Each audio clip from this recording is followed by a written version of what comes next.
right, guys, so we are waiting for one last fuel line in order to drive this thing. Okay, so I've been doing a lot of work without videotaping it because it's just much easier to get a lot done when I'm not having to mess with the camera. But and plus you guys aren't going to want to watch all this little wiring stuff. And you know, I made a couple brackets for the alternator. This is actually the one of the links for the anti-roll bar, that UPR anti-roll bar, and I just repurposed it for this. Made another bracket here, got some steel standoffs to come off the head, got it lined up with the pulleys, and then this is actually a modified smog pump delete. Okay, so I kind of modified that. This is temporary right here, okay, because eventually there's going to be an AC compressor there. So I know it looks kind of ugly, but I just did it so that we could drive it and run it for a little while before I get all the AC stuff together. And you know, that's going to be a whole nother ordeal, but I just want to get it running and driving. So yeah, everything's lined up, all the pulleys are run. We bought a new fan shroud, a new mechanical fan, all new pulleys, and yeah, I'm not going to run an electric fan. I want to keep this as simple as possible. I don't want all that extra wiring and draw from the battery and all that. I decided that, you know what, these fans here work really good. They pull tons of CFM, okay, even at idle. I mean, they just pull a lot of air, volume of air, okay. So I would have to spend, I don't know, $400 or $500 for a good fan and a fan, you know, controller and all that stuff. So I decided just to stick old school and go mechanical fan. Okay, we got, oh, that's right, an update on the fuel system.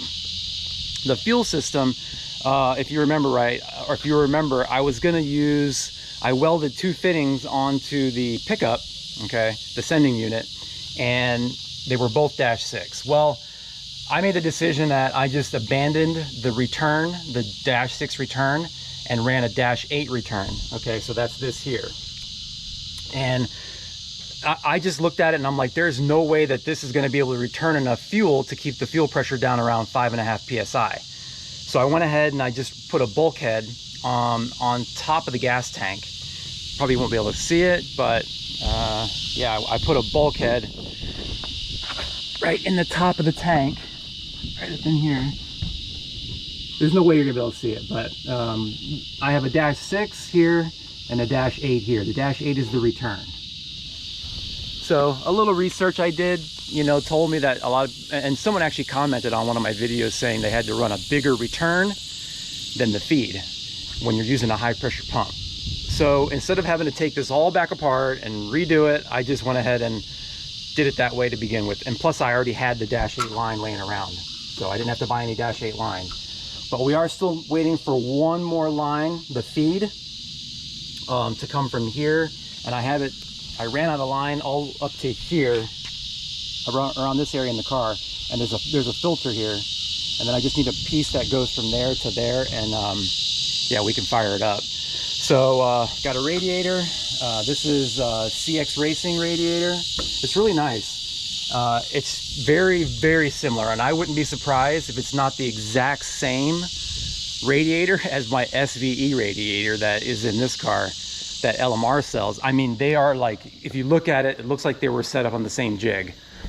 So yeah, this is an SVE radiator, and it's been, I mean, absolutely flawless. So I don't expect anything less from that one. But so we got that, and so right now, like I said, I'm waiting for that fuel line. It should be here today, and then we can get this thing fired up. Hopefully we'll be firing it up in this video and possibly taking it down the road. I don't know. But I still have a few things to figure out with the steering and all that. So I don't know if we'll actually be driving it. Maybe we'll just start it up. But yeah, so what I want to do in this video, oh, let me show you the interior. I can show you the interior. I got most of it wired up. All the MSDs wired. All the gauges are wired. I checked every single function, the headlights, taillights, reverse lights, blinkers, the windshield wipers, everything works. Okay, AC works, the fan blows really good, And yeah, so, and I went ahead and threw the carpet in. So once I found out that everything works, throw the carpet in, because I don't need to get to any of these wires up underneath the carpet. So all this here, I don't know about. We'll see. I don't know what all I'm going to be using. I know this is some lights and ashtray stuff, and the a parking brake deal, which right now the parking brake is kind of, I don't know what I'm going to do with that, because the parking brake cable, I may have to steal off the 95 because it's not long enough on this car to reach those disc brakes. So anyway, that's a whole nother story. But anyway, what I want to do in this video is we got to get the exhaust in. Okay, so I have, like I told you before, I want to do like some turn down. So I went ahead and cut off the ends here.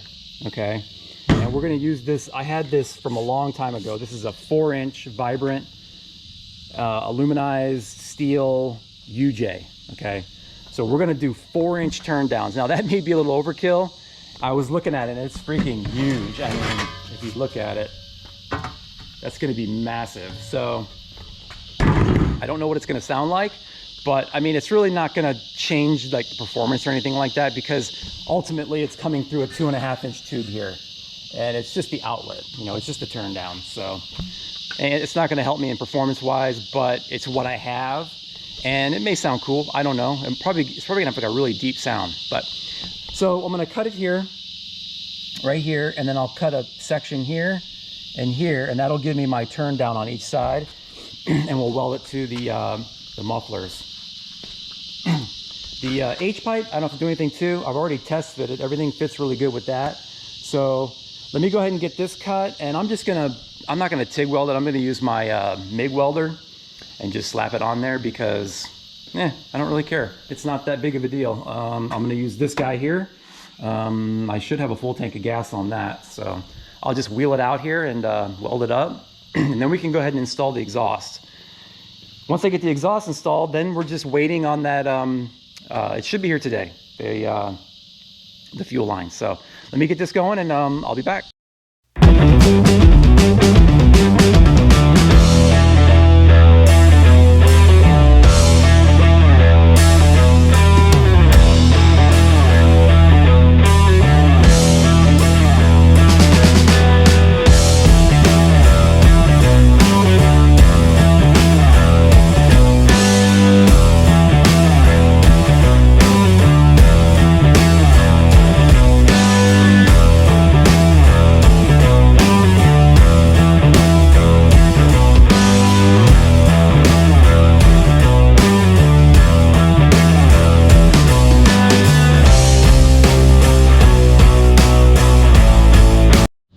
All right, so we got it all cleaned up.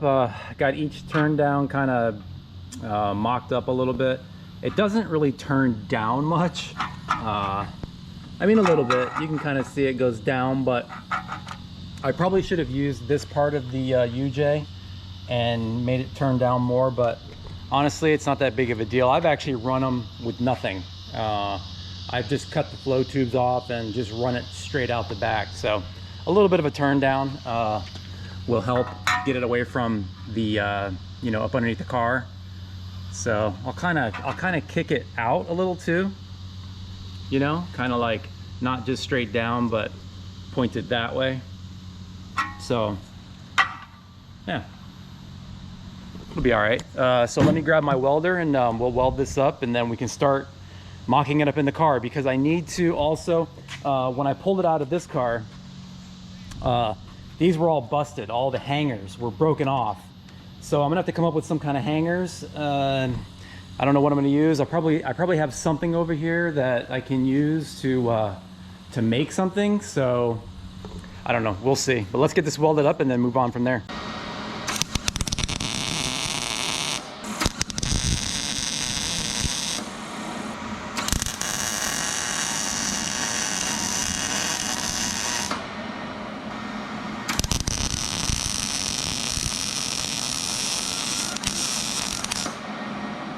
All right, so it's the next day, and it pretty much took me like the rest of the day to put the exhaust in, because I had to do some custom hangers and all that. So, and so let me show you guys what we got here. Got the H pipe in. I don't know if you guys know, but the 95 H pipe I think is a little wider because I had to bang it in a little bit right there because it was hitting the transmission mount, the transmission cross member. So it was hitting that. I had to bang it in a little bit, but I ended up getting it to fit, and it doesn't really hang down too bad. So had to make a couple custom hangers, one there on the other side, and one right here too. But other than that, everything fits really good, and the dumps look really nice. But behind the axle here, kind of see they look huge.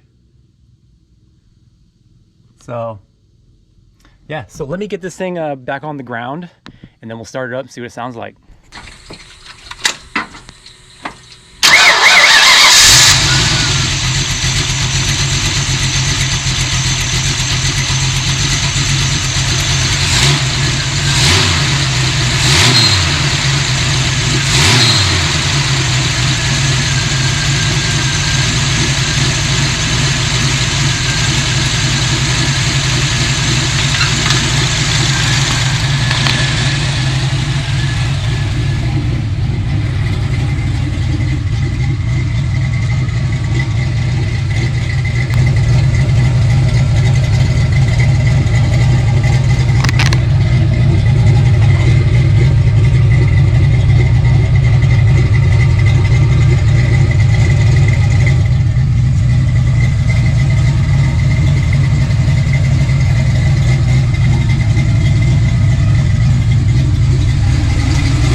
Alright guys, so there you have it. It runs pretty good. There's a few things.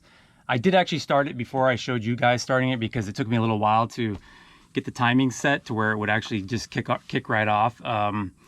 The distributor it's a piece of junk, okay? The vacuum advance is really messed up on it. I don't really know how they work, but the vacuum advance was advancing the timing like crazy. It was like idling at like 40 degrees timing. And so I had to unplug the vacuum advance and then bring it way back. So, and then I don't know, the timing light was jumping all over the place too. And just touching around the distributor, it was shocking me. So I don't know what's going on inside of the distributor, but it's just not very well made. Like I noticed that there's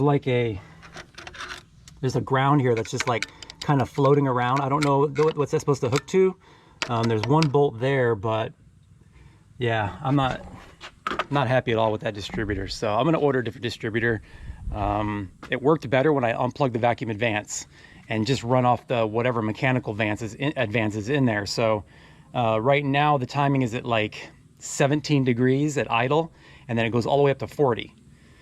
So, and that's where it seemed to like it the best, where it idled nicely. So I don't know, the vacuum is decent, but I know that's also timing. It was right around 16 on the vacuum, and I know like 17, 18, 19 is good, but with that cam, I don't know if that cam will make the vacuum not as good. You know, I think 16 with that cam is probably okay. So, but yeah, everything else works really good. What else? I did run into an issue with the float. This float seemed to keep sticking, so I took it apart, kind of worked on that a little bit, and now it's fine. So I got the float set right at the bottom of the glass, and that it seemed to like that the best. I mean, right out of the box, it's idling around 12.5 to 13 on the AFRs. So it's pretty close out of the box. I could probably go down a jet in the primary, maybe like one number, just to get that idle into that 14 range. But I mean, idling at 12.5, 13 is not bad out of the box. So yeah, I mean, I have a little work to do. The back of the intake is actually leaking a little bit of oil. So apparently I didn't get it sealed right. So I'm gonna have to pull it off, and which is not a big deal. You know, it's whatever. 12 bolts, 13 bolts, 2, 4, 6, 12 bolts, 7, 8. Yeah, that's not that big of a deal.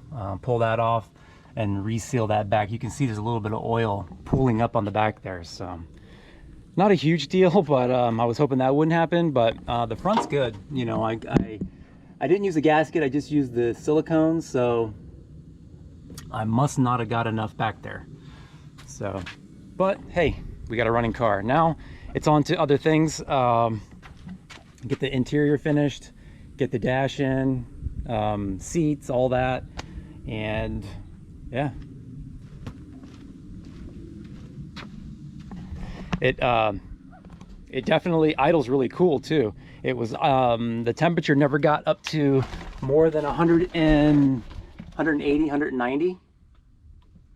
You know, because like I said, I was idling it quite a bit before I showed you guys starting it. So just setting the timing and all that, and it never got past 180. So I know that that fan is pulling a lot of CFM and really keeping it cool. So that's good. We don't have to worry about being in traffic and you know, it overheating. So yeah, I mean, that's gonna pretty much do it for this video. I just wanted to show you guys it starting, getting the exhaust hooked up. Sounds pretty good. It's not as loud as I thought it would be, which is good. I don't want it too obnoxious. So yeah, everything fits. The H-pipe fit, other than having to hammer out one little corner of it to get it to fit, but other than that, it's fine. So all right guys, that's gonna do it for this video. Hope you enjoyed it, and the next one we'll get the interior.